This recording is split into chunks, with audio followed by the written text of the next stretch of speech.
एक दिन गौतम बुद्ध अपने शिष्यों के साथ एकदम शांत बैठे हुए थे। उन्हें इस प्रकार बैठे हुए देख शिष्य चिंतित हुए कि कहीं वह अस्वस्थ तो नहीं है। एक शिष्य ने उनसे पूछा कि आज वह मौन क्यों बैठे हैं? क्या शिष्यों से कोई गलती हो गई है? इसी बीच एक अन्य शिष्य ने पूछा कि क्या वह अस्वस्थ हैं? पर बुद्ध मौन रहे। तभी कुछ दूर खड़ा व्यक्ति जोर से चिल्लाया, आज मुझे सभा में बैठने की अनुमति क्यों नहीं दी गई है? बुद्ध आंखें बंद करके ध्यान मग्न हो गए।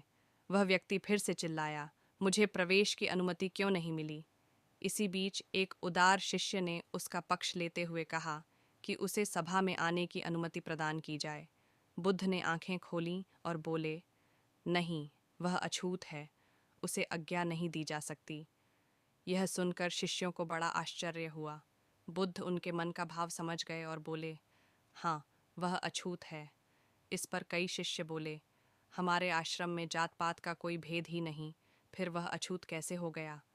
तब बुद्ध ने समझाया, आज वह क्रोधित होकर आया है। क्रोध से जीवन की एकाग्रता भंग होती है। क्रोधी व्यक्ति प्राय मानसिक हिंसा कर बैठता है, इसलिए जब तक वह क्रोध में रहता है तब तक अछूत होता है। इसलिए उसे कुछ समय क्रोधित शिष्य भी बुद्ध की बातें सुन रहा था। पश्चाताप की अग्नि में तप कर वह समझ चुका था कि अहिंसा ही मनुष्य का महान कर्तव्य व परम धर्म है। वह बुद्ध के चरणों में गिर पड़ा और कभी क्रोध न करने का प्रण लिया। शिक्षा।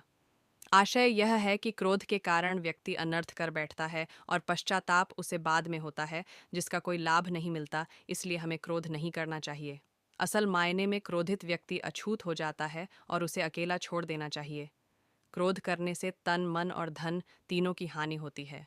क्रोध से ज्यादा हानिकारक कोई और वस्तु नहीं है।